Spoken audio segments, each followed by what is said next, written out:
En tus manos. Muy buenas tardes a todos. Les damos una cordial bienvenida a esta serie de seminarios de ciberseguridad del Grupo de Seguridad de la Información del Comité ANU-YESTIC. El día de hoy vamos a tener un tema interesante, casos reales de incidentes de ciberseguridad en México, que pues para ello nos acompaña Miguel Ángel Mendoza, quien es consultor en ciberseguridad. Pero para ello le voy a dar la palabra a quienes llevan a cabo este trabajo del Grupo de Seguridad de la Información del Comité ANU-YESTIC en cuanto a concientizar, generar cultura y difundir estas temáticas. Le doy la palabra a nuestra querida, pues ya, ella es quien lleva todo este programa, Julia Bernuy, de verdad, desde allá, desde la UNAM. Y además de hacer esto, está trabajando en podcasts, en webinars y en todos estos temas que lleven a la concientización de la ciberseguridad. Adelante, Julia, por favor. Pues muchas gracias, José Luis. Bienvenidos nuevamente. Me da gusto después de las vacaciones de verano retomar todos estos temas a nombre del Grupo de Seguridad de la Información de la ANU-YESTIC. Le damos la más cordial bienvenida a todos nuestros asistentes. Agradecemos que asistan y se encuentren en estas sesiones que el grupo organiza. Recuerden que todo este tipo de eventos es pensando en ustedes, en la comunidad académica de las IES y a la sociedad en general. Y bueno, tratamos temas afines a la seguridad, ciberseguridad. Bueno, en esta ocasión me va a acompañar un colega y amigo que es también miembro del grupo de seguridad, el maestro Jesús Cortés de la Universidad Autónoma de Nuevo León. Les va a compartir información, pero bueno, antes de iniciar, a comentarles y a iniciar con nuestro seminario, hay por ahí unos avisos. Por ahí ya está en Spotify nuestro cuarto podcast.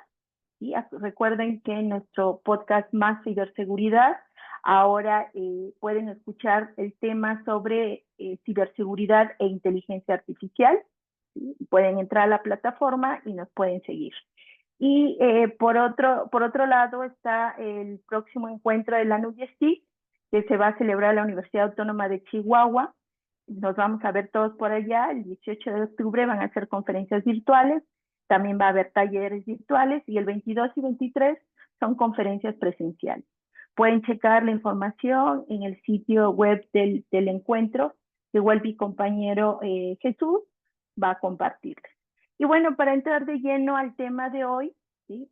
Como ya mencionó José Luis, vamos a tocar un tema muy importante sobre los incidentes de seguridad, denominado ciberseguridad en vilo, casos reales de incidentes en México.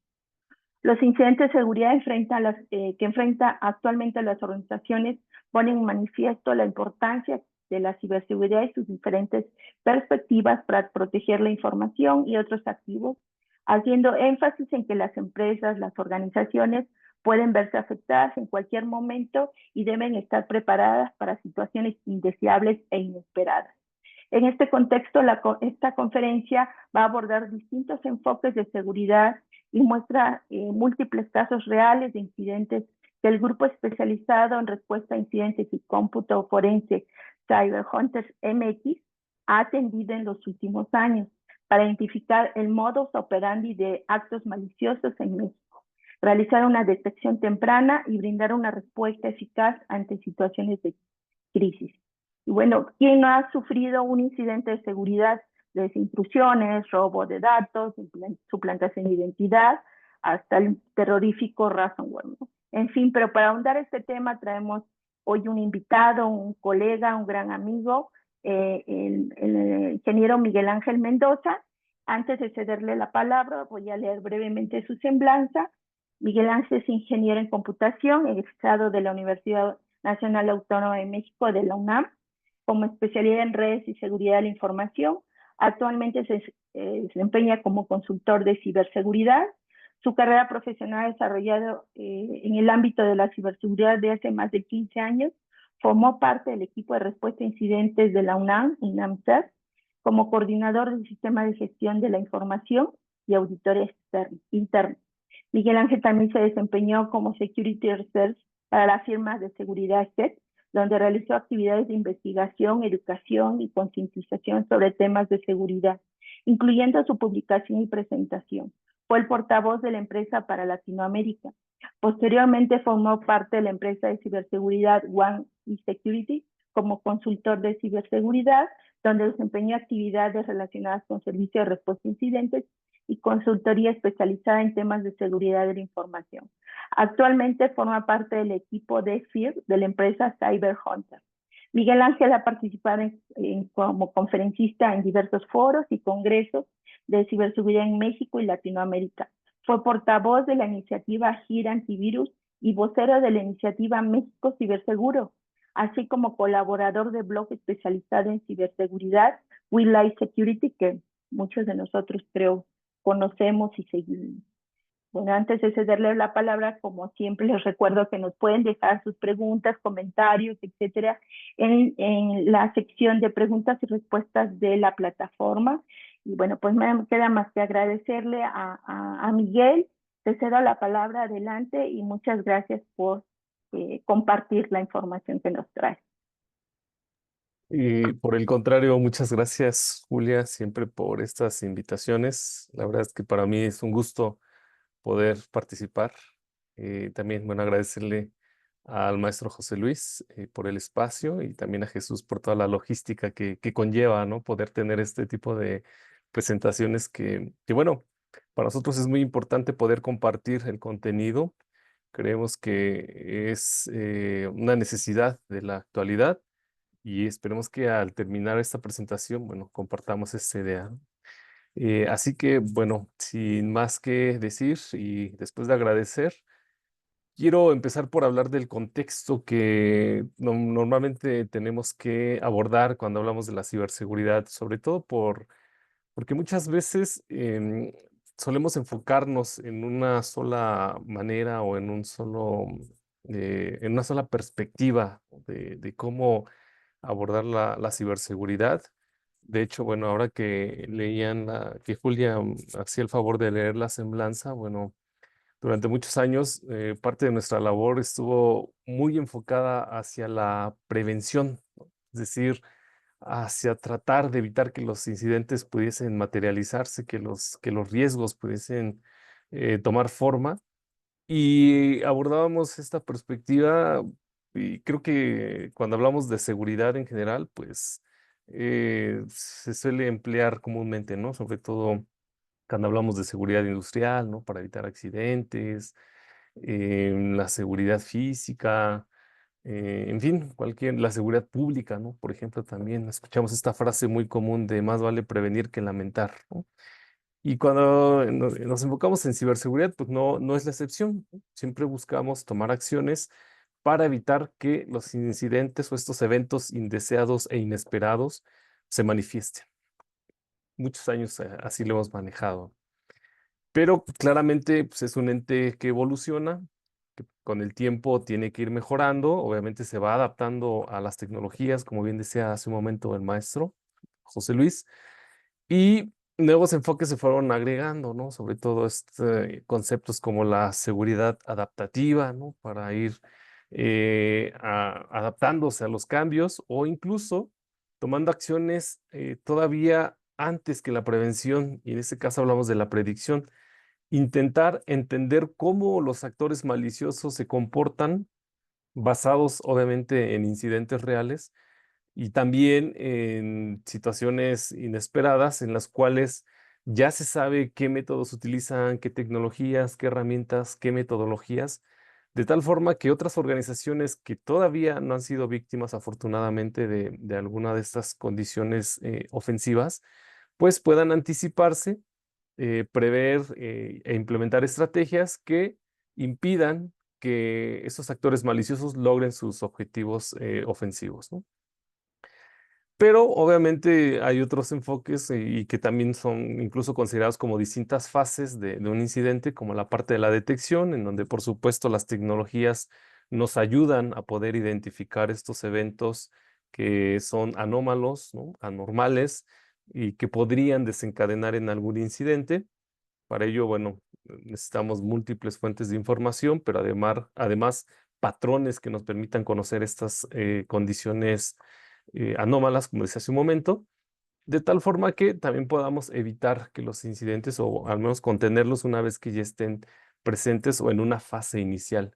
Y por supuesto, algo que desde hace muchos años ha tenido una importante relevancia cuando se presenta un incidente, pues que es la respuesta, ¿no? Bueno, ya lamentablemente el riesgo se materializó, el incidente está presente en nuestra organización, afectando a nuestros activos, y tenemos que atenderlo y darle una respuesta para minimizar el impacto y corregir todas esas acciones que están generando un daño, ¿no? De distinta índole, pero que finalmente están afectando a la organización, ya sea en su operación, en su imagen, en sus ganancias, etcétera, ¿no? Cualquier tipo de daño, pero que está presente. Entonces, basados en estos em, enfoques, pues ahora vamos a tomar como punto de partida la respuesta, ¿no? Desde hace un momento que durante muchos años hablábamos mucho de la prevención, sobre todo haciendo referencia a mis actividades, pero ahora cambiando un poco el giro y la forma en la que hemos desempeñado los últimos años ciberseguridad, pues hemos empezado a hablar mucho acerca de la respuesta a incidentes. Bueno, que es un concepto que seguramente ustedes ya han escuchado durante mucho tiempo, pero que si quisiéramos ahondar en él, bueno, podríamos hablar de distintas etapas. De hecho, esto es interesante mencionarlo porque hay mucha documentación al respecto, metodologías. Esta solamente de una de ellas, que de hecho lo pueden ver ahí en la pantalla, es la del SANS Institute, en donde vemos que las diferentes metodologías hacen énfasis en la necesidad de llevar a cabo una etapa de preparación, ¿no? Así como hablábamos hace un momento de la predicción, bueno, ya cuando hablamos de la respuesta a incidentes encontramos distintas fases y la preparación es solamente una de ellas, en donde lo que se busca es asegurar que las redes, los sistemas, las aplicaciones o la información, ¿no? En general, cualquier activo de nuestra empresa o de nuestra organización estén lo suficientemente seguras y también considerando que en algún momento determinado vamos a ser víctimas de un incidente, ¿no? Aquí hablamos también de esta postura en la cual ya damos por hecho que el incidente se va a presentar, simplemente que no sabemos cuándo, ¿no? Y por ello debemos estar preparados. Pero, ¿qué tipo de acciones se llevan a cabo en esta fase? Bueno, acciones tan básicas como definir qué es un incidente, cuándo vamos a considerar que un evento se va a considerar como un incidente, ¿no? Las características, porque esto puede variar de organización a organización. Pero bueno, también hay algunas otras actividades como establecer o definir un equipo de respuesta a incidentes, ¿no? Definir los roles, quiénes van a participar dentro de nuestra organización o incluso si va a ser un grupo propio de la organización o se va a tercerizar. Muchas organizaciones pueden incluso considerar que algún retainer, ¿no? Un tercero, sea el que se encargue de atender los incidentes propios. Y bueno, para eso hay múltiples opciones de convenios, de colaboración, etcétera. Obviamente definir un plan de respuesta a incidentes con todas las características que hemos mencionado. Hay situaciones que incluso en una situación de contingencia se deben considerar, por ejemplo, un control de cambios, ¿no? Cuando se solicita la creación de una cuenta de usuario o la modificación de la contraseña, etcétera. A veces puede resultar un tanto burocrático, pero en una situación especial, como podría ser una condición de crisis incluso basada en un incidente, estos protocolos se tendrían que cambiar para agilizar y tener un menor tiempo de respuesta, de tal forma que se esté atendiendo dicha incidencia. Em, Hay otras condiciones incluso de preparación como definir medios alternativos de comunicación. ¿Qué pasa cuando un correo electrónico ha sido comprometido y es nuestra única vía de comunicación? Bueno, si es así y si un actor malicioso ha tenido acceso a esa información e incluso la mantiene, pues sabe cuál es toda la comunicación que se está intercambiando entre las personas, ¿no? De la empresa, de la organización o las involucradas. Y esto claramente pues implica que tengan ya acceso a nuestros siguientes pasos, ¿no? Entonces, definir otro medio de comunicación alternativo como puede ser WhatsApp o el que la organización considere seguro, bueno, también es parte de la preparación, ¿no? Generar un catálogo de contactos, etcétera. Todo lo que implique estar comunicados con medios alternativos. O prácticas incluso tan sencillas como configurar todos nuestros dispositivos utilizando un mismo protocolo o mismo servidor, ¿no? En este caso podemos hacer referencia a NTP, protocolo Network Time Protocol, ¿no? El protocolo de tiempo para configurar los dispositivos. ¿Y esto por qué lo mencionamos? Bueno, porque incluso cuando se atiende un incidente, si no se tienen estos mismos tiempos, es difícil poder hacer una trazabilidad de las actividades maliciosas que se llevaron a cabo, ¿no? Imaginemos que se ha comprometido un servidor, pero este no tiene el mismo tiempo configurado que los dispositivos activos, entonces va a ser complicado dar ese seguimiento al incidente. Entonces, todas esas actividades se pueden llevar a cabo dentro de la fase de preparación. Que bueno, esto obviamente es el resultado de atender distintos incidentes. Quizá al principio no lo sepamos, pero una vez que vayamos considerando o conociendo todas estas características que se fueron presentando durante una incidencia, pues vamos viendo la necesidad de estar preparados con elementos de esta naturaleza, ¿no? Como decía, hay mucha documentación al respecto. Estos solamente son algunos ejemplos. Después, bueno, viene esta fase de identificación. Bueno, hablábamos de que se tiene que definir cuándo se presenta un incidente. Bueno, para eso, pues se deben identificar los eventos, ¿no? Que esto hace referencia a la detección de la que hablábamos hace un momento. Y una vez que se identifican estos eventos, considerar si puede tratarse o no de un incidente, ¿no? Una vez que se tienen estos eventos detectados, se hace una determinación inicial. De hecho, se hace una asignación para ver si el equipo de respuesta a incidentes participa o debería participar. Y bueno, después de esta determinación, lanzar como tal este protocolo o este plan de respuesta a incidentes y quiénes deberían participar dependiendo del tipo de incidentes, ¿no? Que de hecho muchas de las organizaciones también cuentan con un catálogo de incidentes para saber exactamente cómo operar. O yendo un poco más allá, incluso desarrollar lo que se conoce como los playbooks, es decir, escenarios muy específicos en los cuales se debe definir el paso a paso de qué hacer cuando se presenta un incidente, quizá un fraude, un ransomware, etcétera, ¿no? Es decir, son condiciones muy específicas. Después llegamos a la fase de la contención, en donde ya se aplican algunas acciones de corto, de mediano, de largo plazo para intentar detener este incidente, ¿no? Por ejemplo, si un equipo ha sido comprometido, aislarlo o también aislar un segmento de red, siempre considerando que las operaciones se mantengan, ¿no? Ya saben, ¿no? Haciendo o buscando este punto de equilibrio en donde se está teniendo el incidente, pero también la organización no deja de operar y de esta manera poder tener mejores resultados con el mínimo impacto posible. La erradicación, bueno, aquí se busca conocer la causa raíz del incidente, eliminarlo o tratar de eliminarlo, ¿no? Mejorar las defensas, hacer análisis de vulnerabilidades, etcétera. Y aquí es en donde ya empiezan a operar otro tipo de perfiles y otro tipo de áreas o dominios de la ciberseguridad, ¿no? En particular, áreas como el cómputo forense, que es el que voy a hablarles más adelante, haciendo referencia al título que mencionábamos al principio, ¿no? Casos reales de incidentes en México. Después, bueno, de la erradicación, la fase de recuperación, en donde lo que buscamos es que todas las acciones que se están llevando a cabo sean válidas, ¿no? Nuevamente considerando que el negocio es primero, que la organización debe seguir operando bajo estas condiciones, que no puede quedar fuera de línea.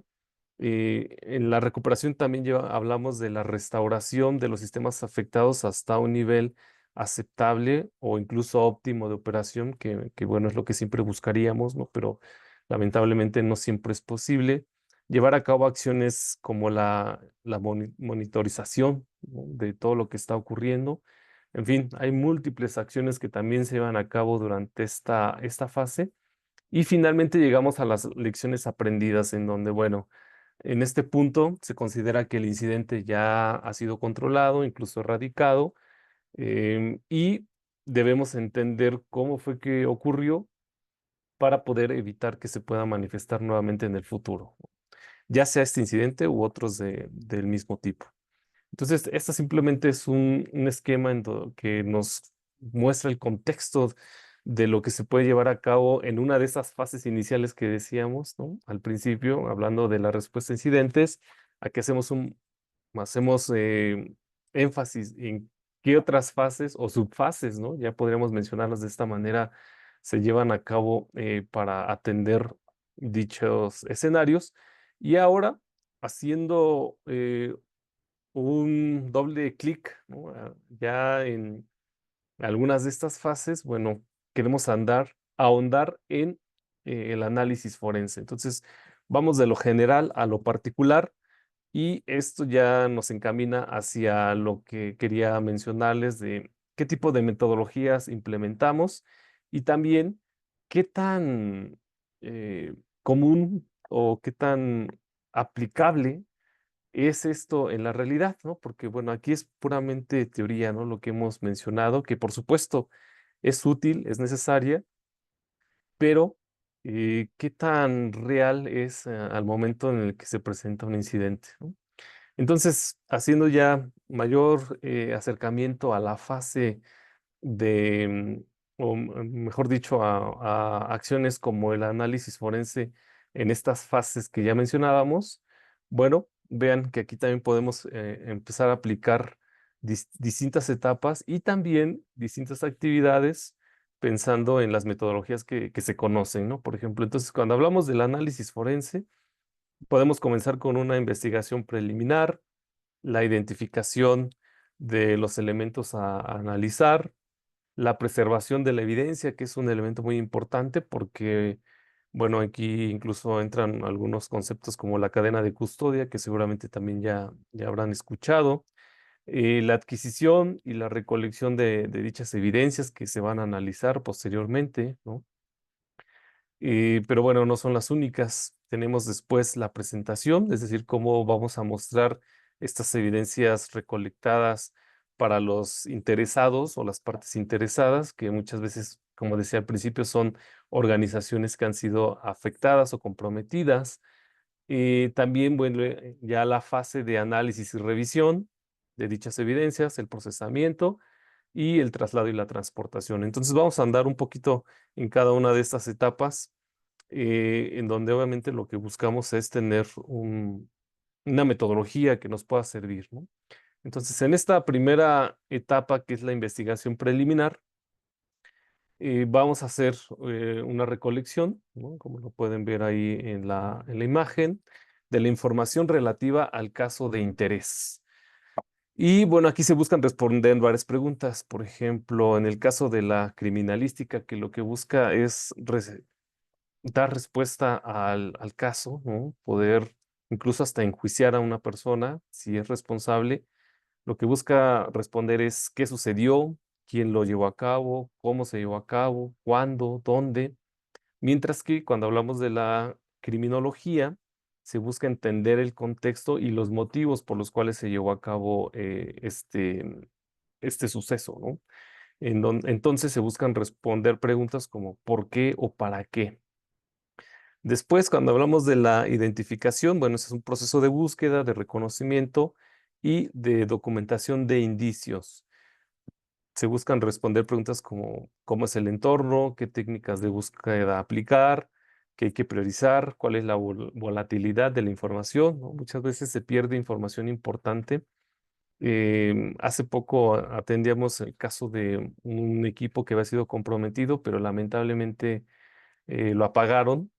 Era un caso de malware en donde un volcado de la memoria resulta fundamental, ¿no? Para saber qué se está ejecutando en ese momento, hacia qué equipos o servidores de control y comando se está conectando, direcciones IP, procesos que se estén ejecutando en ese momento. Entonces, todo eso también resulta relevante.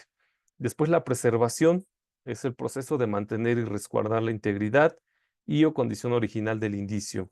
¿Cuál es el seguimiento que se debe tener? ¿Qué técnicas físicas y digitales se están utilizando?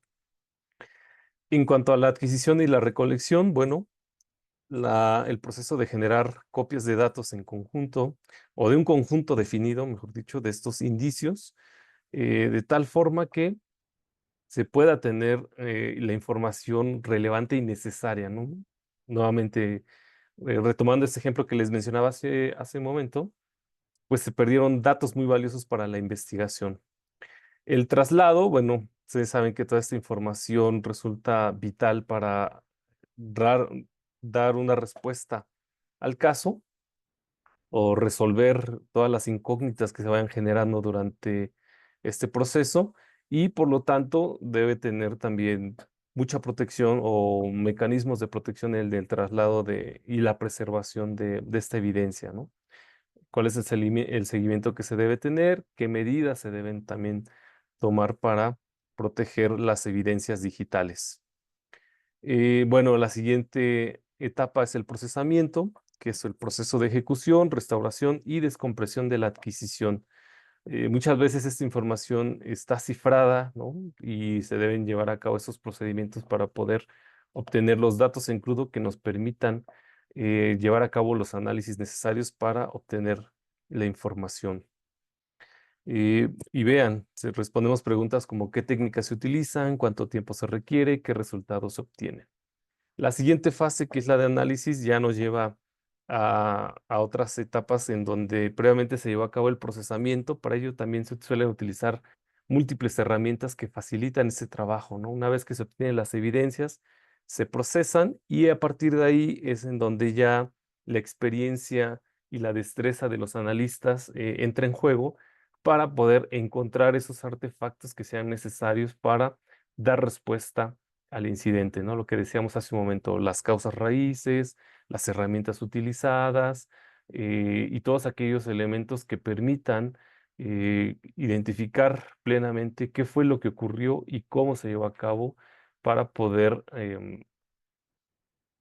comprometer a los sistemas, ¿no? Si hablamos del compromiso de un sistema en un caso de malware, por ejemplo.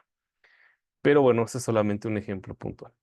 Y finalmente la presentación, ¿no? Que es el proceso de aportar el saber de un modo comprensible y didáctico para las personas, ¿no? Muchas veces, por lo general, hablamos con técnicos, ¿no? Personas con conocimientos técnicos, pero en ocasiones no es así. A veces toca hablar con distintos perfiles, sobre todo de administrativos o gerenciales, en donde pues no podemos emplear muchas veces tecnicismos y se tiene que hacer una especie de traducción para poder em, entregarles la información que es de interés para ellos, ¿no? Sobre todo para el negocio.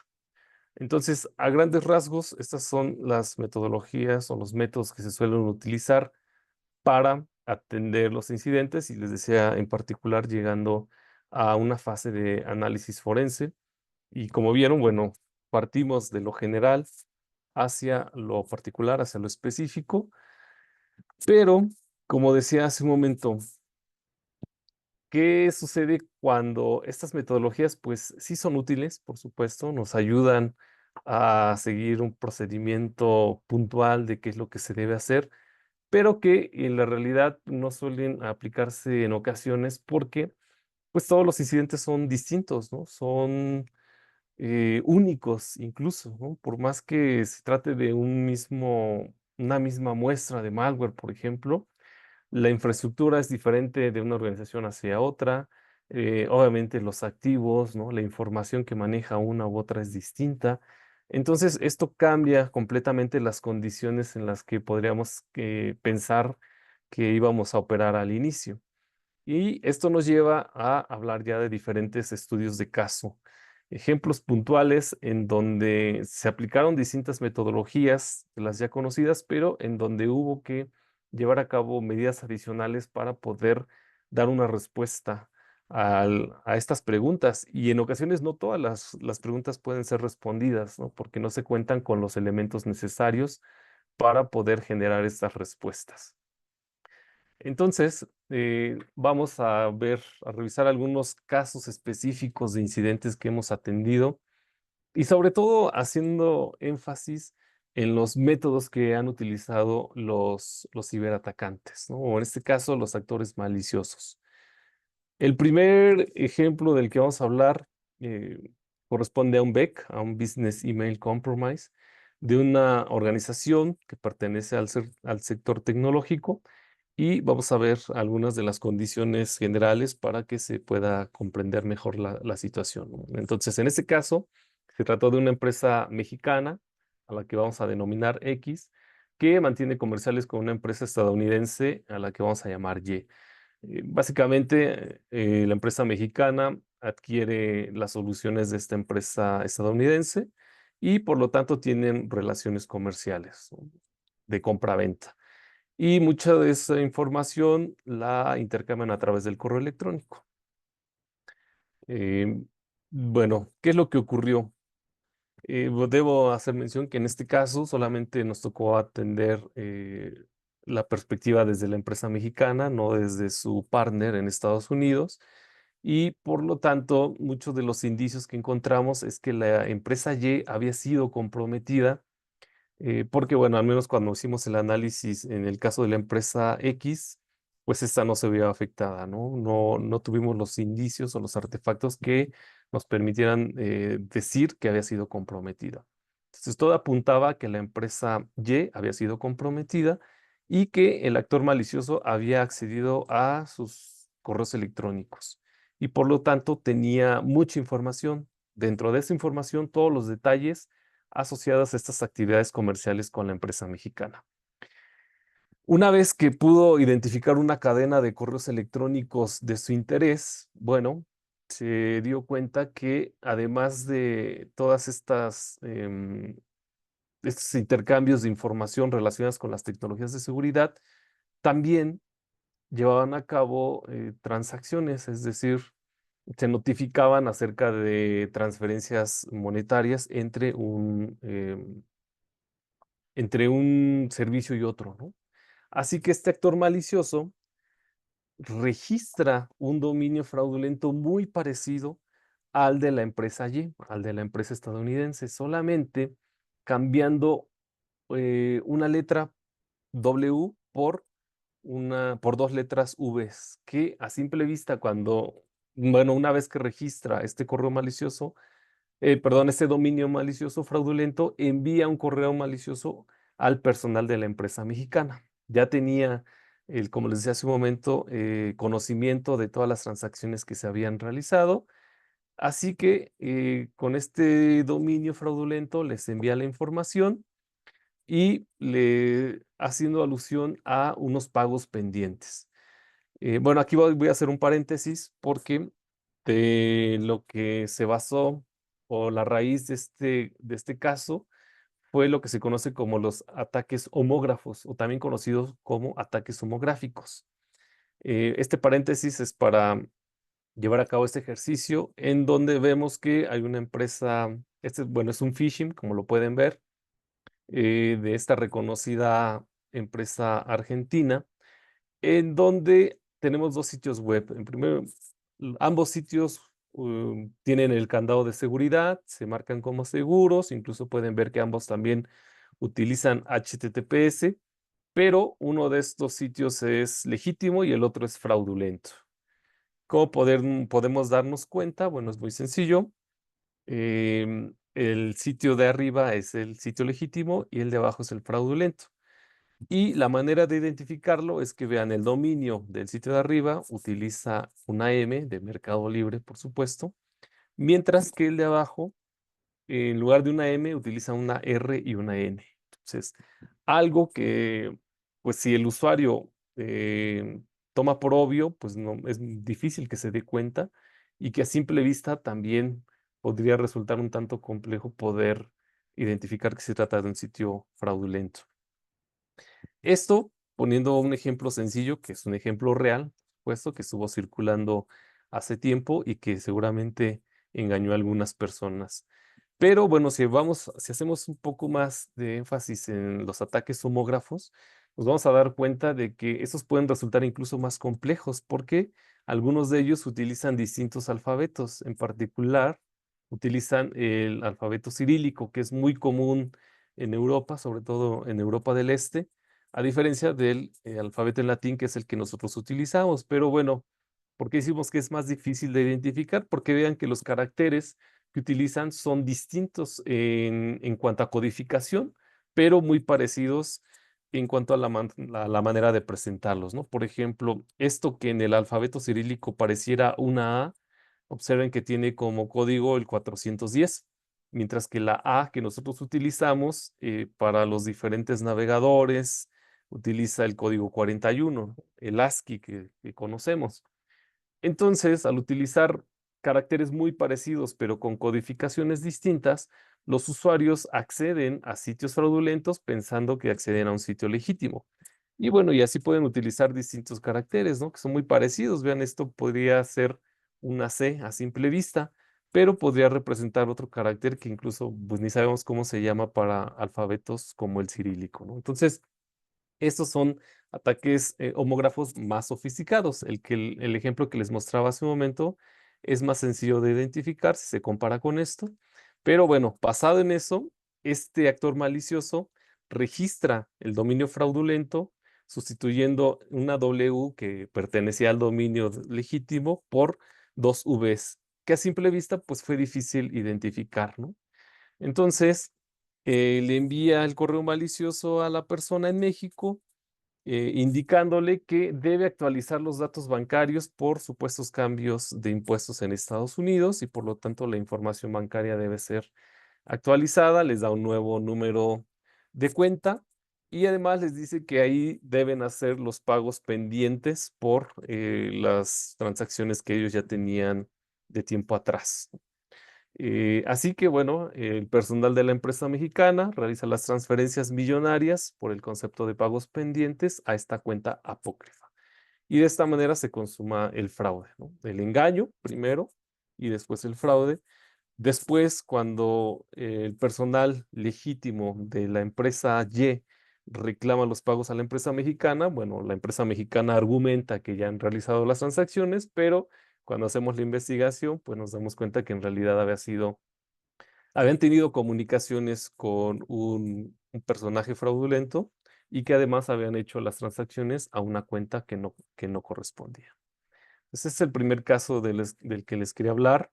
Y bueno, aquí hay múltiples lecciones aprendidas, ¿no? Como la configuración segura de los diferentes servicios de correo electrónico, todos estos elementos que permiten validar la identidad de los diferentes servicios que se emplean para intercambiar los mensajes, que cuando hicimos también el análisis nos percatamos que muchos de ellos tenían una puntuación muy baja y que eran susceptibles a la suplantación de dichos correos, además de que, como les mencionaba, se utilizó un dominio falso.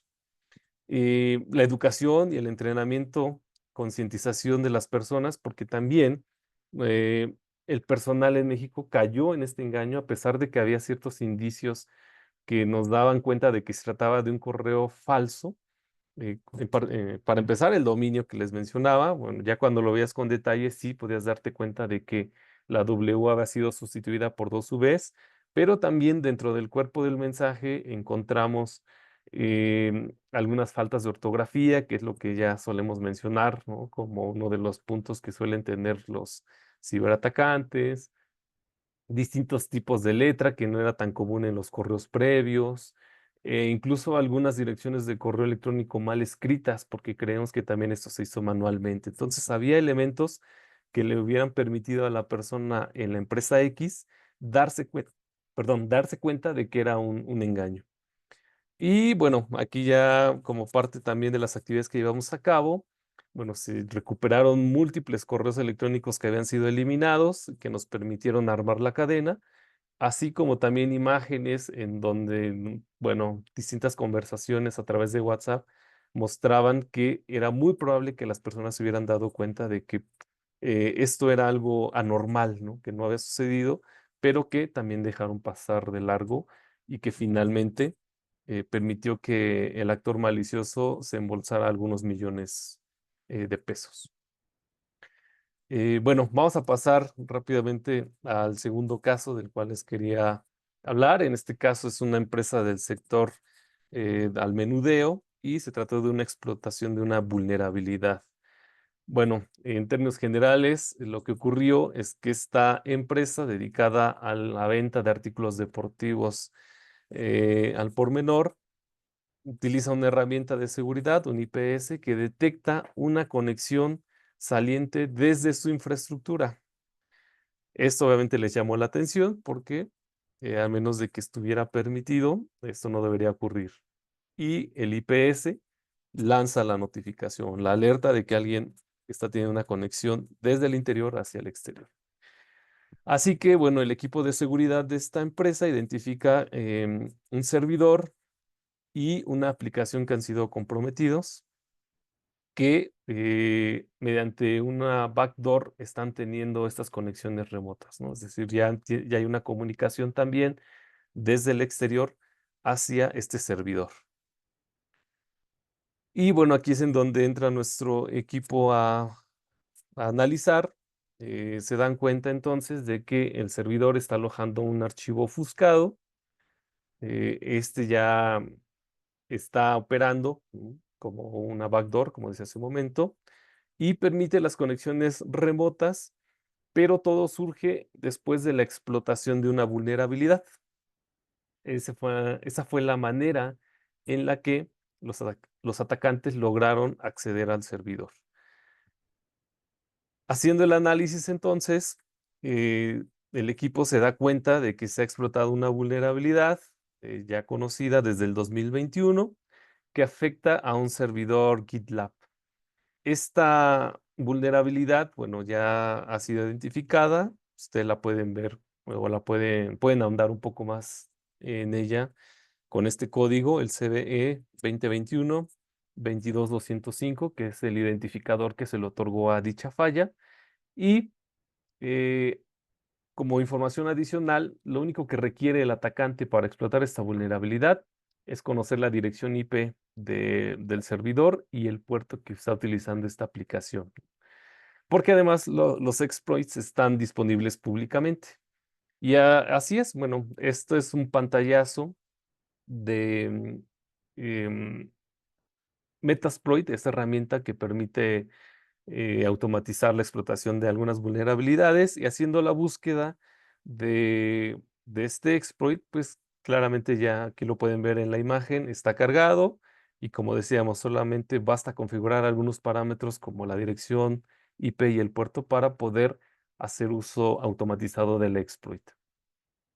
Vean, bueno, aquí lo pueden encontrar, GitLab, Exif. El RCE hace referencia a la ejecución remota de código. De hecho, es una vulnerabilidad con un puntaje CVSS relativamente alto porque permite la ejecución remota del código e incluso sin la autenticación. Así que bueno, la falta de validación en el analizador de imágenes de esta herramienta, Exif Tool, que es la que se utilizaba para poder cargar imágenes en GitLab, y que permite la eliminación de metadatos. Además de eliminarlos, bueno, también permite hacer la consulta de los metadatos de las imágenes. Eh, la falta de esta validación permite la ejecución remota de código sin la autenticación. Bueno, aquí ya la empresa tomó medidas adecuadas para poder mitigar la falla. Incluso también ya hay actualizaciones GitLab que mitigan este error, pero que en su momento, bueno, fue aprovechado por atacantes que, bueno, se pudo identificar exactamente qué habían realizado gracias a estas herramientas. En primer lugar, a las herramientas de detección y después un poco más de investigación acerca de los archivos que estaban alojados ya en el servidor, ¿no? Entonces ahí es donde nuestro equipo forense pudo llevar a cabo estas actividades e identificar la causa raíz. Lecciones aprendidas. Bueno, en primer lugar, el uso de estas herramientas de detección y respuesta fueron fundamentales para saber qué estaba sucediendo o qué comportamiento era normal dentro de la red de la empresa, y permitió identificar esta comunicación que pudo haber sido o pudo haber repercutido en un ataque mucho mayor, ¿no? O con mayores consecuencias. Bueno, la necesidad también de ejecutar análisis de vulnerabilidades y sobre todo pruebas de penetración en la infraestructura, que resulta básico en la actualidad, y también que las empresas necesitan contar con estos procesos o procedimientos de patch management o de actualización de parches, sobre todo asociado a las investigaciones que los encargados de esos servidores deben tener como administradores, saber qué aplicaciones tienen, actualizarlas constantemente, saber qué vulnerabilidades se identifican en ellas y poder operar y remediarlas, que bueno, no lo mencioné hace un momento, pero como parte de las actividades de preparación, también contar con un inventario de activos resulta fundamental, ¿no? Y ahí no solamente son qué servidores tenemos y qué equipos vamos a proteger, sino qué aplicaciones se ejecutan, en qué versiones, y de esta manera poder identificar las posibles vulnerabilidades presentes y poder remediarlas. Pasemos, bueno, al tercer caso, que bueno, lo voy a mencionar un poco más rápido para cumplir con el tiempo que tenemos previsto para la presentación. Este tercer caso, bueno, afectó a una empresa del sector financiero y se trató de un fraude. ¿Qué ocurrió? Bueno, en primer lugar, esta empresa financiera contacta a un equipo forense porque detecta movimientos inusuales en su sistema de pagos. Esta empresa permite a sus clientes poder realizar transacciones internamente entre ellos y también hacia el exterior utilizando el SPEI, el sistema de pagos electrónicos interbancarios. Pero bueno, ¿qué es lo que detectan ellos en su sistema de monitoreo? Que hay cuentas que tienen demasiados movimientos por montos elevados en un corto periodo. Esto considerando que son usuarios promedio, ¿no? Es decir, usuarios que no tienen tantos movimientos continuamente. Es decir, es un comportamiento anormal de una cuenta que ellos están monitoreando o de las cuentas que monitorean constantemente. Em, y bueno, esto tan es así que, para que lo pongamos en contexto, este usuario cuando le generaron su informe mensual, su estado de cuenta mensual, tenía más de 60 páginas, ¿no? Cuando, bueno, digo, no sé cuántas páginas pueda tener su estado de cuenta bancario, pero por lo general hablamos de 2 o 3 páginas, ¿no? Bueno, este usuario promedio, cuando empezaron a revisar sus movimientos, su estado de cuenta tenía más de 60 páginas. Entonces, ahí vemos la actividad anormal en cuanto a los movimientos del usuario. Bueno, de forma paralela, el, el equipo de seguridad identifica que hay algunas fallas en su infraestructura. Por ejemplo, dada la criticidad de los movimientos y dado que se trata de cuestiones monetarias, tienen un sistema que replica, ¿no?, todas las actividades de alta redundancia y comienzan a ver que la base de datos se deja de replicar en uno de los lados en los que se almacena la información. Además, bueno, esto estaba dentro de un periodo de migración programado, por lo que esto lanza las alertas de que algo está fallando y que podrían estar en problemas, ¿no?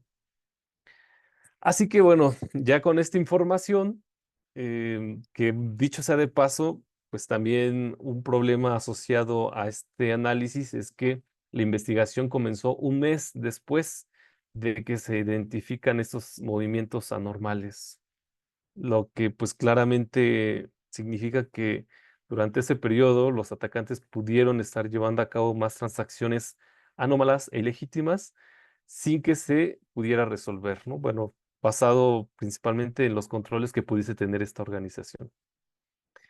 Em, y bueno, con este contexto empezamos a hacer la investigación, empezamos a analizar los servidores, las bases de datos, los dispositivos móviles, el código fuente e incluso un análisis financiero para saber cuál es el tamaño de la afectación. Y la verdad es que fue un tema complejo porque, por eso decía hace un momento, bueno, las metodologías nos sirven, ¿no? Cuando obtenemos la evidencia de un equipo y llevamos el paso a paso de la investigación. Pero ¿qué ocurre cuando el incidente implica una infraestructura mucho mayor, en donde muchas veces desconocemos cómo opera todo el negocio, porque claramente pues nosotros no lo llevamos, sino que la empresa es la que conoce perfectamente su negocio y se necesitan más fuentes de información? Bueno, este fue un caso de esos, en donde analizando una computadora, pues era muy difícil poder determinar qué es lo que había sucedido. Entonces, por eso se llevaron a cabo estas diferentes líneas de investigación.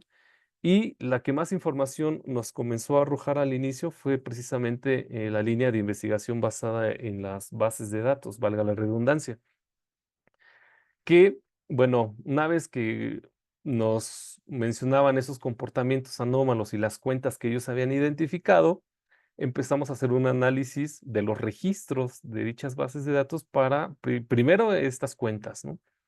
Y cuando las analizamos, nos dimos cuenta que había otros patrones que también resultaban inusuales, en particular que estas cuentas tenían una geolocalización en otro país.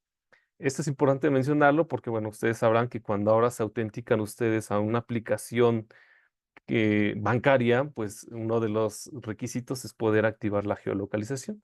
Bueno, nos dimos cuenta que todas estas cuentas con movimientos anómalos también compartían esta característica, así que empezamos a hacer más búsquedas relacionadas con estas condiciones y nos dimos cuenta que el problema era mucho mayor, ¿no? Había más de 600 cuentas con estas características y que estas transacciones se remontaban a 7 meses antes de que se había reportado el incidente. Es decir, ya había 8 meses en los cuales se habían llevado a cabo ese tipo de transacciones ilegítimas. Y bueno, la manera en la que empezamos a llegar a una posible solución o a la resolución del caso fue correlacionando los distintos eventos. En primer lugar, estas características de la base de datos que mencionaba y después los logs o las bitácoras en los servidores en donde empezábamos a identificar que había un match, ¿no? Que había una correlación entre estos registros de las bases y los movimientos registrados en las bitácoras de los servidores. Al final, esto apuntó a la API. Gracias a este análisis pudimos identificar que todas estas transacciones fueron posibles debido a que la interfaz de programación de aplicaciones que utiliza este servicio de pagos permitía ingresos y egresos sin validación de los saldos, entre otras características. Y bueno, cuando nuestros analistas de código empezaron a revisar cómo operaba la API, se dieron cuenta que al enviarle distintas peticiones, esta siempre respondía con un código 200, que era un código exitoso, y además indicaba qué parámetros le hacían falta al usuario para poder llevar a cabo esta comunicación con la interfaz. Después, bueno, se pudo identificar qué tipo de cifrado se utilizaba. Además, la clave de cifrado y el algoritmo, bueno, se encontraban dentro del mismo código, de tal forma que se puede interactuar con la API hasta el punto de llegar a identificar todos los elementos necesarios para poder llevar a cabo una transacción. Como lo pueden ver ahí en la imagen, se podía enviar el monto, el NIB, la tarjeta destino, y esta petición web llegaba directamente a la base de datos, se podía hacer la inserción. Entonces, de esta manera, los atacantes pudieron inflar las cuentas y una vez que tenían saldo esas cuentas, se podía extraer el dinero a través de SPAY y de esta manera consumar este fraude también millonario. Bueno, ¿qué lecciones? Bueno, en primer lugar, utilizar controles de seguridad en el desarrollo de software, ¿no? Lo que conocemos como el desarrollo seguro de software. Y la necesidad de llevar a cabo pruebas de caja blanca, de caja gris, de caja negra en las aplicaciones que tienen las organizaciones, sobre todo de esta índole, ¿no? Cuando hablamos del sector financiero, por la criticidad y, bueno, obviamente porque manejan el dinero de muchas personas. Y bueno, actividades como el monitoreo, el análisis y la trazabilidad de los diferentes perfiles de usuarios para saber cuándo están teniendo un comportamiento anormal o un comportamiento distinto al esperado. Y bueno, incluso hasta considerar que se pudieran aplicar medidas o controles de confianza para el personal, porque bueno, dicho sea de paso, dadas las características del incidente en donde se necesitaban tener muchos conocimientos técnicos, tanto de la aplicación como de la infraestructura, había fuertes sospechas de la participación de insiders, ¿no? Pero bueno, este es un caso bastante interesante que nos tocó atender y que nos dejó muchas lecciones.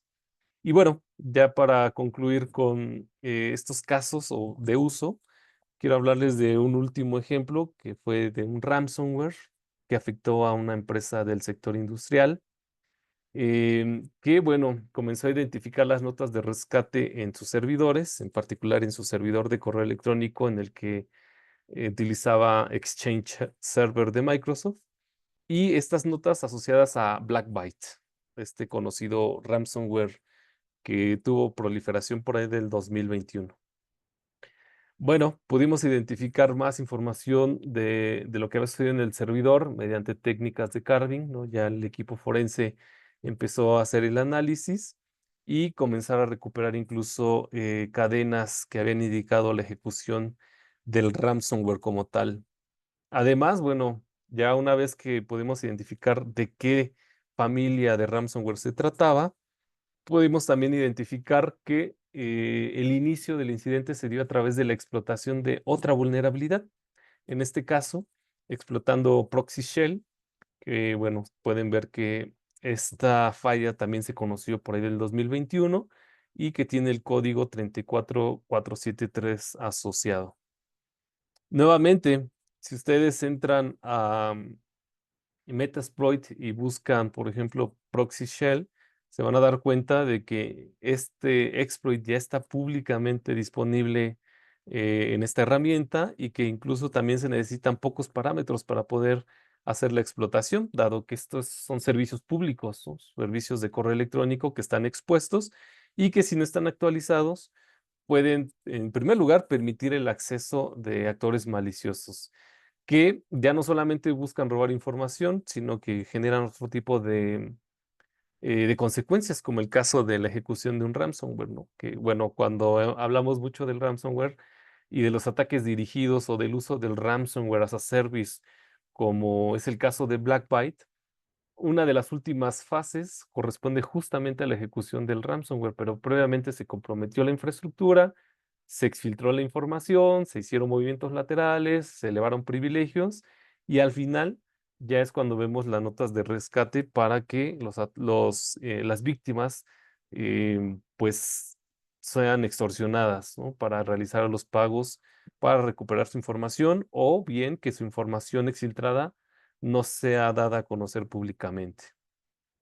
Después, bueno, también identificamos que ya había múltiples conexiones remotas a través de RDP y del uso de AnyDesk, ¿no? Estas herramientas que se utilizan para acceder remotamente a los equipos. Ya los atacantes habían instalado estos servicios o habían habilitado también estos servicios para poderse conectar remotamente, y que, bueno, se había iniciado ya el proceso de cifrado de la información mediante algunos scripts escritos en PowerShell.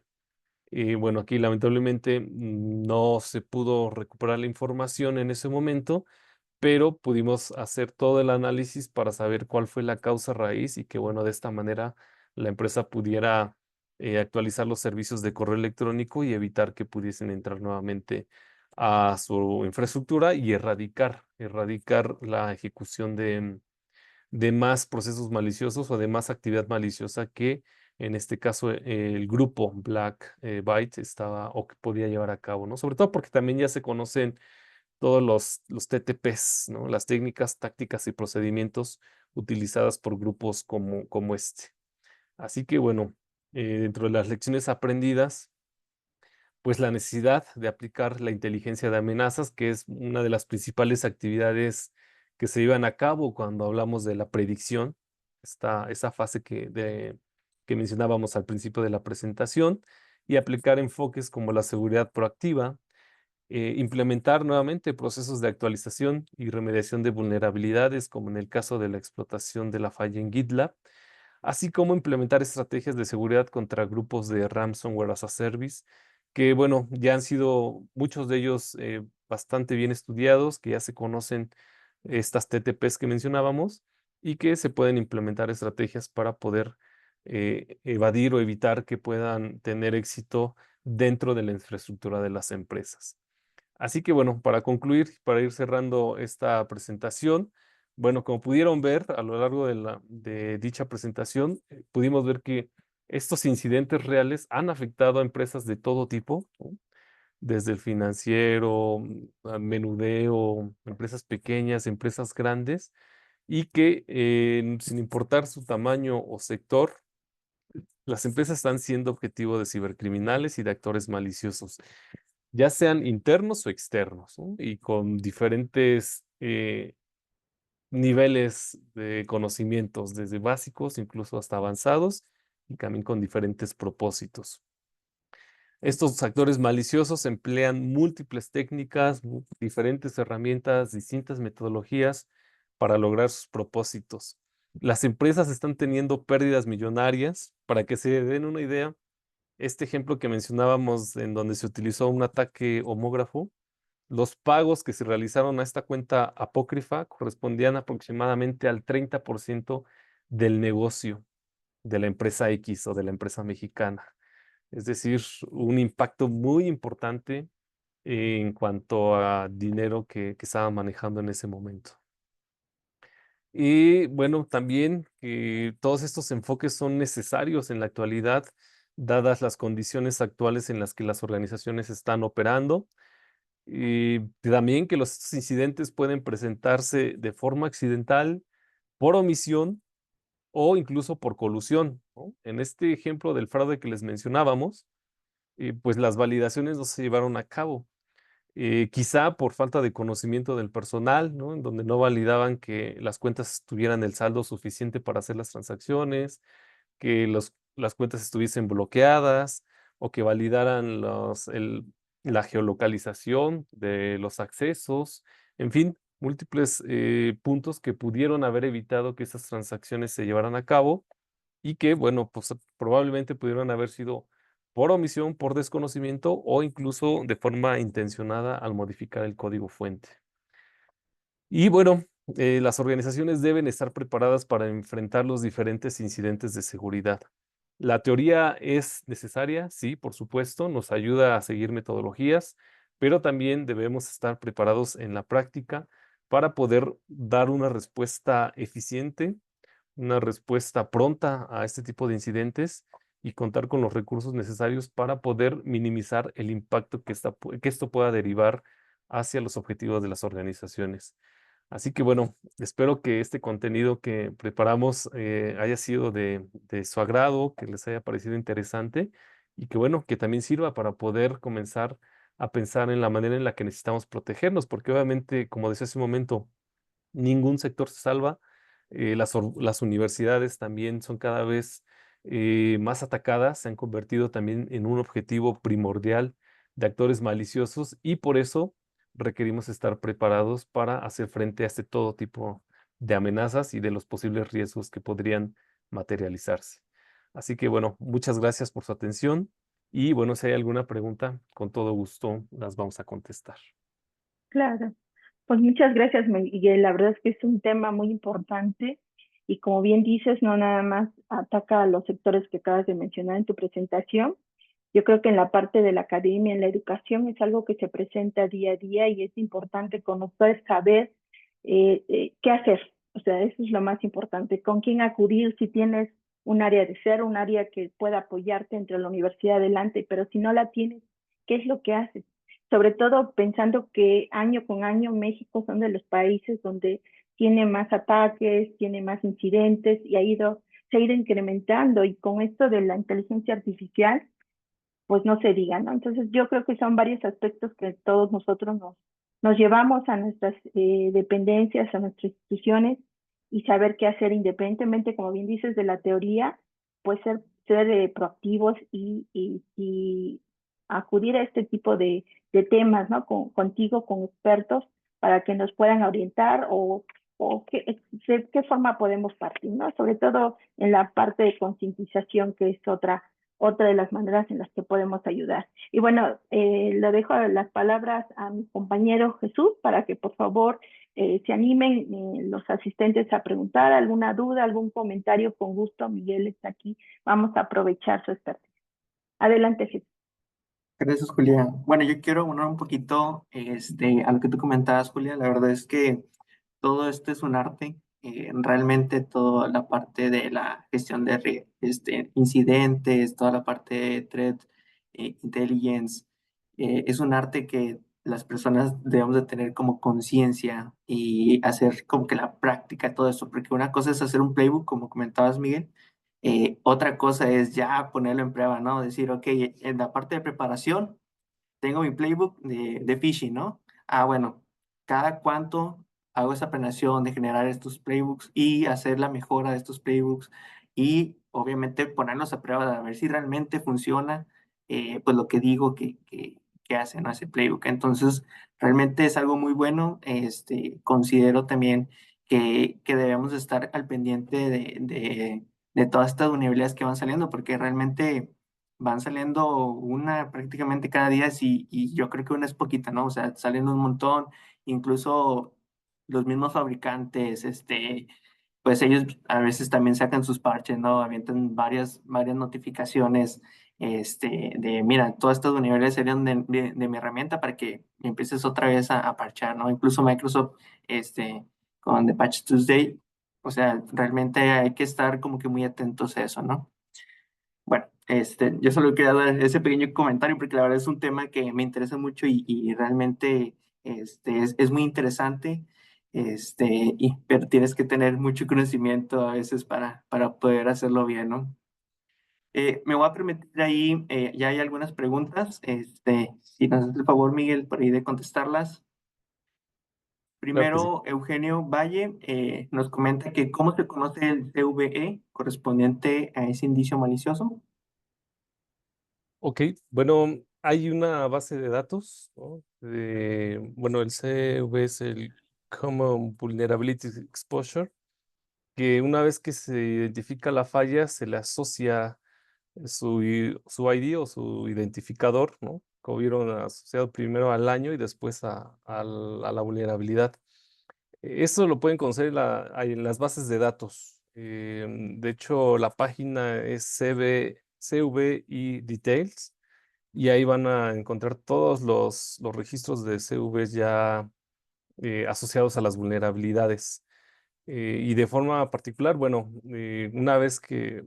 bueno, lo que normalmente ocurre es que una vez que ya se identifica la falla y es explotada in the wild, ¿no? Como se suele mencionar ya en ámbitos reales, pues el nombre de la falla ya lo asocian a su identificador y pues con una búsqueda sencilla ya pueden saber exactamente a qué corresponde, ¿no?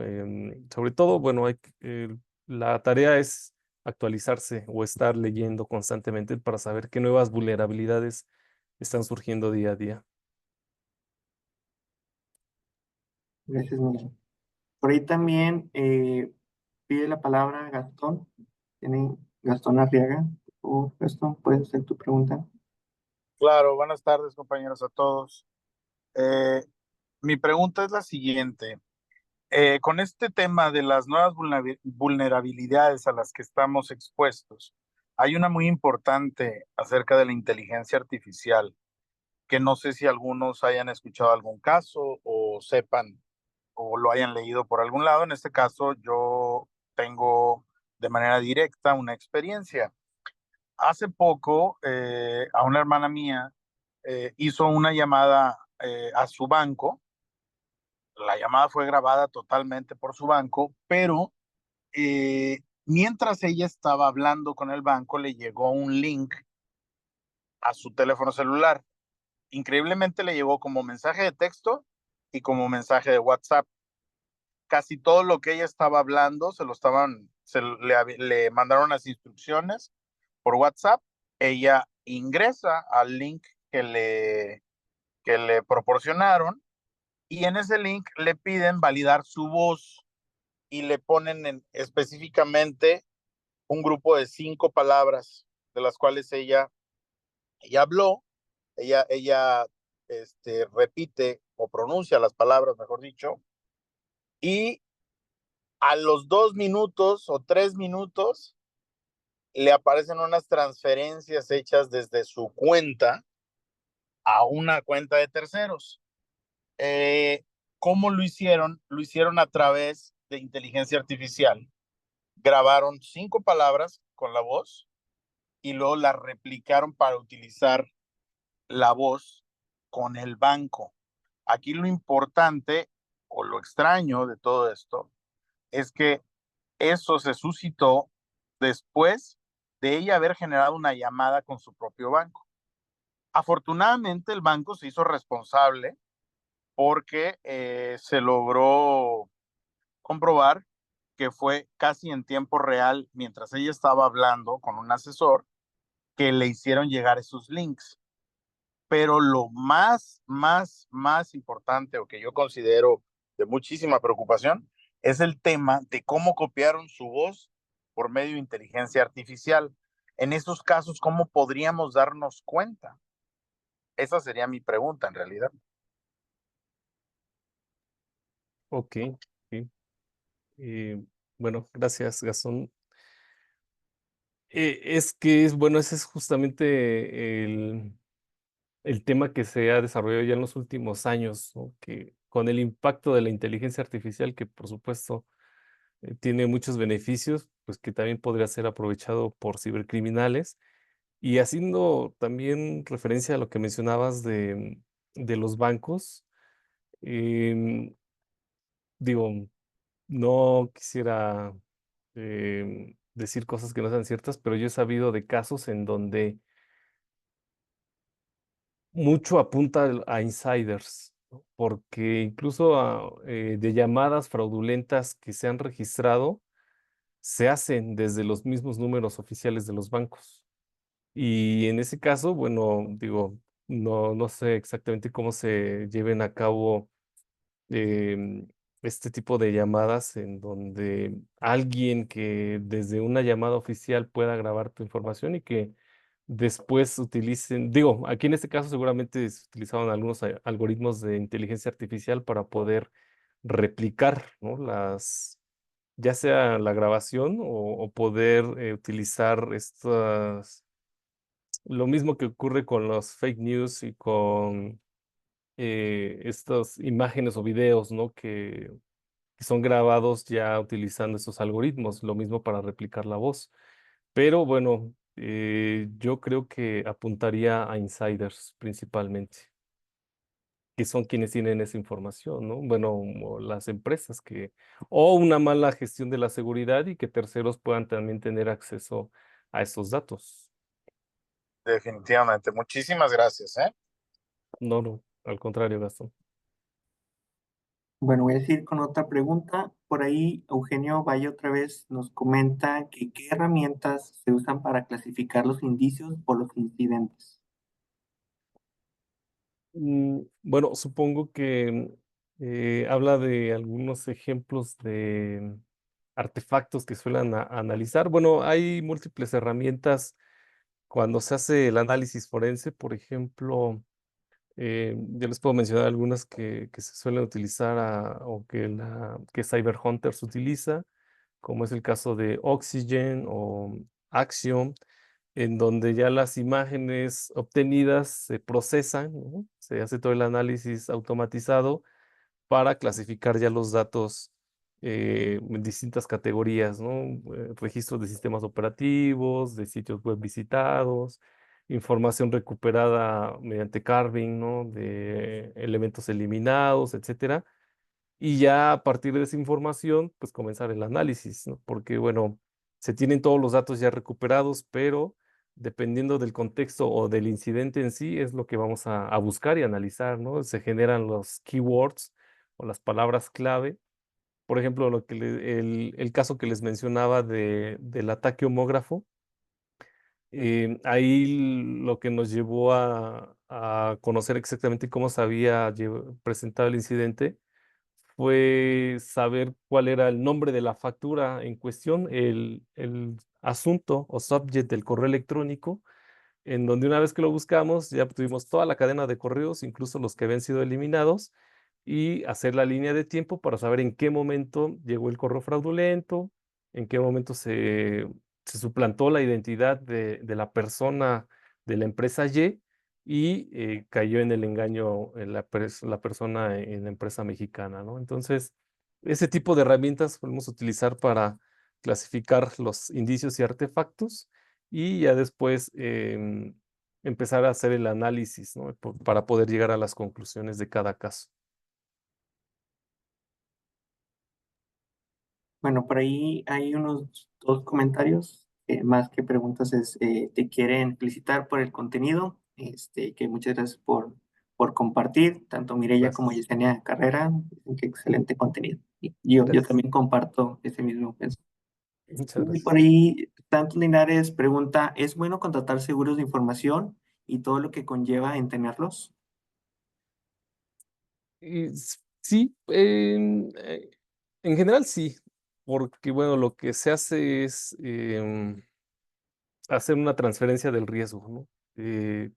En donde, por ejemplo, una empresa que ofrece un seguro se va a hacer responsable por la mayoría de las pérdidas que eso pueda representar, ¿no? En el caso de un ransomware, pero también se deben cumplir con todas las cláusulas, ¿no? Por ejemplo, en este caso hay prácticas muy específicas que se deben cumplir en las pólizas, como por ejemplo tener actualizados los sistemas, hacer respaldos de la información, en fin, todo lo que la póliza describa. Y si alguno de estos puntos no se cumple, pues obviamente el seguro no se va a hacer responsable, ¿no? Pero bueno, cuando sí se cumplen y lamentablemente se presentan los incidentes y hay alguna pérdida, ya sea de información, de reputación, bueno, todo eso también puede estar de manifiesto en los convenios y minimizar la pérdida, ¿no? Asociada a un incidente. Entonces, pues sí, si lo vemos y si hacemos la analogía con un seguro de autos, por ejemplo, pues claramente siempre es bueno tenerlo, ¿no? Si hay un siniestro o no, bueno, es mejor tenerlo si se presenta em, a no tenerlo, ¿no? En caso de que haya un incidente de esa naturaleza. Entonces, en general sí, pero pues también hay que ver si es redituable, ¿no? Para la organización, ¿no? Si vale la pena contratarlo. Por ejemplo, en un seguro, otra vez del auto, quizá pagas 15,000, 20,000 pesos mensuales, pero si tienes un accidente grave en donde puedas perder el valor de tu auto, no sé, de más de 500,000 pesos, pues claramente sí vale la pena, ¿no?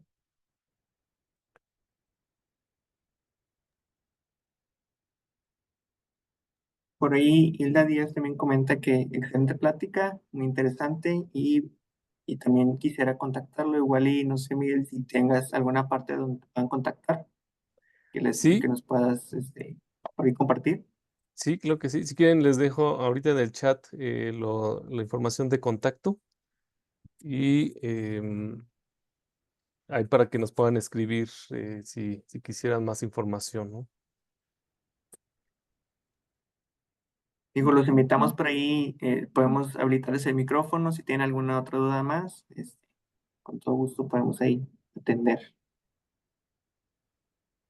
Sí, muy interesante, la verdad, Miguel. Yo creo que es el interés de todos de saber qué hacer en estos casos, que si correr o qué hacer, ¿no? Si te sucede así de manera personal o en tu universidad, ¿no? Y muchas veces se tiene la teoría en ya tantos años también trabajando en seguridad, de que no se quiere decir o no se quiere exponer, ¿no? Y que te haya pasado algún incidente.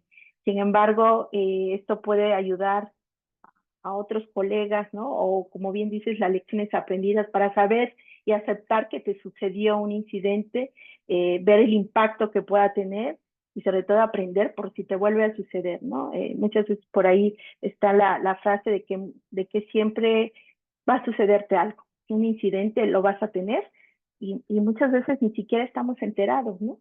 Hasta mucho después o de repente no te vas a dar cuenta, ¿no? De que hubo fuga de información, de que hubo algún problema. Entonces, yo creo que sí es importante todo este tipo de información. Bueno, no sé si hay algo mencionar, Jesús, sino para terminar nuestra sesión. Digo, ya por último, me gustaría invitarlos por ahí, como comentaste al principio, Julie, invitarlos por ahí al encuentro en Stick, que va a ser en las fechas de ahí del 18, 21, 22 y 23 de octubre. Ahí pueden encontrar toda la información, va a haber ahí varias reuniones referentes a varios temas como inteligencia artificial, toda la parte de seguridad, eventos, más temas parecidos, ¿no? Por ahí también en el chat les dejé la parte del webinar. Tenemos ahí un repositorio con todos los webinars. Si quieren escuchar este o uno anterior, ahí lo pueden encontrar. Y también para promocionar el podcast de ciberseguridad que tenemos, pues que van a ver o escuchar en este caso temas parecidos a un poquito con un formato más corto y pues están invitados realmente. Pues muchas gracias. Quiero dar un agradecimiento a Miguel, que siempre está a disposición del grupo. Muchas gracias por compartir esta información muy valiosa. Y bueno, esperemos vernos en otras ventanas, en otras áreas. Y bueno, si no hay nada más que añadir, les agradezco a todos los asistentes por su interés en estos temas de ciberseguridad, y nos vemos en otros webinars. Sigan las redes sociales de ANUYESTIC, y bueno, muchísimas gracias por todo y excelente tarde. Nos vemos. Gracias. Gracias. Nos vemos. Hasta luego. Gracias, Miguel.